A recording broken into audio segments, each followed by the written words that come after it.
মিডিয়াৰ মানুহসকলক সকলোকে মই আন্তৰিক ধন্যবাদ জনাইছোঁ। আজি নগাঁও মাৰ্কাজ একাডেমীত ইমান ধুনীয়াকৈ এটা ইফতাৰ মেহফিল হ'ল আৰু দুৱাৰ প্ৰাৰ্থনা কৰাৰ এটা স্থল আমি হেৰি কৰি দিলোঁ। সকলো সমবেত হৈছে। এই অঞ্চলৰ পৰা বিশেষকৈ দেখা গৈছে বিশিষ্ট শিক্ষাবিদসকল আহিছে, বুদ্ধিজীৱীসকল আহিছে, অৱসৰপ্ৰাপ্ত নাগৰিকসকল আহিছে, চিকিৎসক আহিছে, অভিযন্তাসকল আহিছে, শিক্ষকসকল আহিছে আৰু বিশেষকৈ ৰাজনৈতিকভাৱে সচেষ্ট যিসকল ব্যক্তি উপস্থিত হৈছে। আমাৰ এইখন বৃহত্তৰ অঞ্চলৰ আজি নগাঁও, সোণাইঘাট, চলচলি বা চিলঙনি বা কাটিমাৰী, আমতলা এইখিনি অঞ্চলৰ কাৰণে আটাইতকৈ জ্যেষ্ঠ নাগৰিক চাহাবুদ্দিন আহমেদ ডাঙৰীয়া, আলহাজ আব্দুল মতিন চৌধুৰী ডাঙৰীয়াত আছে, আপোনালোকে দেখিছে। আৰু বিশেষকৈ বাকী যিসকল ব্যক্তিসকল ইয়াত বৰেণ্য ব্যক্তিসকল উপস্থিত হৈছে সকলোকে মই ধন্যবাদ জনাইছোঁ। আৰু মই ভবা নাই আচলতে মই 100 মানুহৰ ইয়াতে ইন্তজাম কৰিছিলোঁ, এটা আইটেম কৰিছিলোঁ, কিন্তু মানুহ দেখা গৈছে আমি 400 প্লেট আনিছিলোঁ। 400 প্লেট গৈ লাষ্টত গৈ পেলাই আৰু মানে বস্তু হেৰি কৰিব লগা হৈছে। বহুতখিনি মানুহ হৈছে। ইফতাৰ ইয়াত হিন্দু মুছলমান সকলো সমবেত হৈ ইফতাৰ কৰিছোঁ।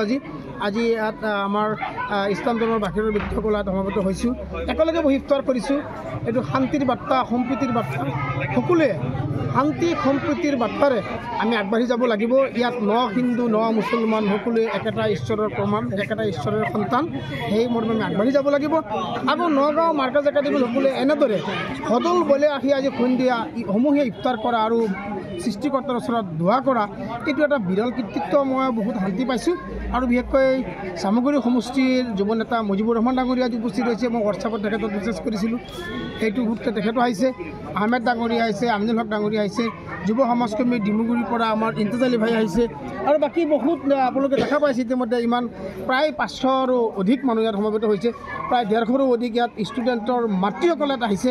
সকলোকে মই আন্তৰিক ধন্যবাদ কৃতজ্ঞতা জ্ঞাপন কৰিছোঁ। আহক আমি শান্তিৰ অসম গঢ়িবলৈ সকলোৱে সম্প্ৰীতিৰ এনাৰ্জিডাল কটকটীয়া। ধন্যবাদ। যোৱামুখী সদায় এটা ভাল কাম আৰু মাৰ্কাজ একাডেমী নগাঁও এইটো ভাল কাম কৰিবলৈ পাইছে। এইখিনি মই ইয়াত যোগদান কৰিবলৈ হৈছোঁ।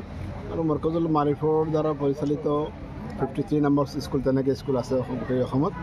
এই স্কুলবিলাকে তেনেকৈ বাৰ্তা, সম্প্ৰীতিৰ বাৰ্তা বিয়পায় আৰু এনেকুৱা বাৰ্তা বিয়পি থাকিব।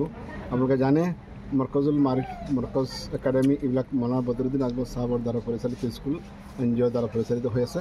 গতিকে এইখিনি এটা সম্প্ৰীতিৰ বাৰ্তা গোটেই অসমত দি থকা হৈছে আৰু দি থকা হ'ব। হয়, আজি নগাঁও মাৰ্কাজ একাডেমীত যি এক পৰিৱেশ সঁচাকৈ অতুলনীয়। আৰবী 12 মাহৰ এতিয়া অন্যতম বৰকতময় মাহ ৰমজান মাহ, আৰু ৰমজান মাহৰ এটা সুকীয়া পৰিচয়।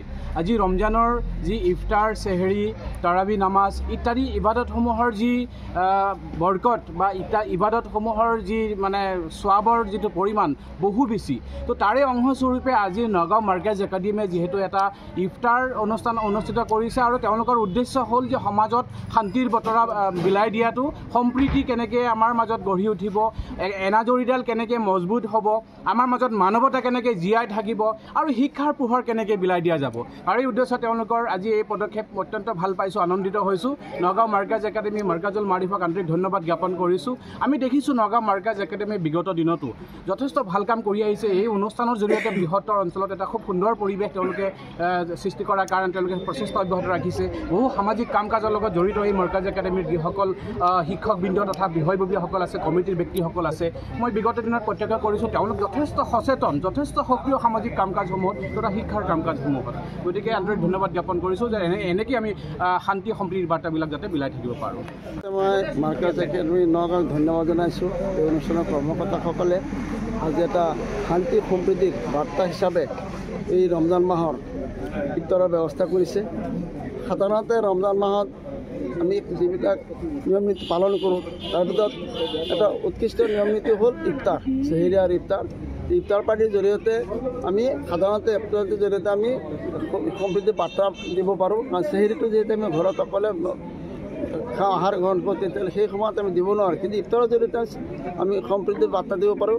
ইয়াৰ জৰিয়তে আমি অসমৰ সকলো হিন্দু মুছলিম সকলোকে সম্প্ৰীতিৰ বাৰ্তা জনাইছোঁ। আৰু এই কৰ্মকৰ্তাসকলক পুনৰবাৰ ধন্যবাদ জনাইছোঁ। তেওঁলোকে সম্প্ৰীতিৰ বাৰ্তা দিবৰ কাৰণে এটা অনুষ্ঠান অনুষ্ঠিত কৰিছে, তাৰ বাবে পুনৰবাৰ তেওঁলোকক ধন্যবাদ জনাইছোঁ।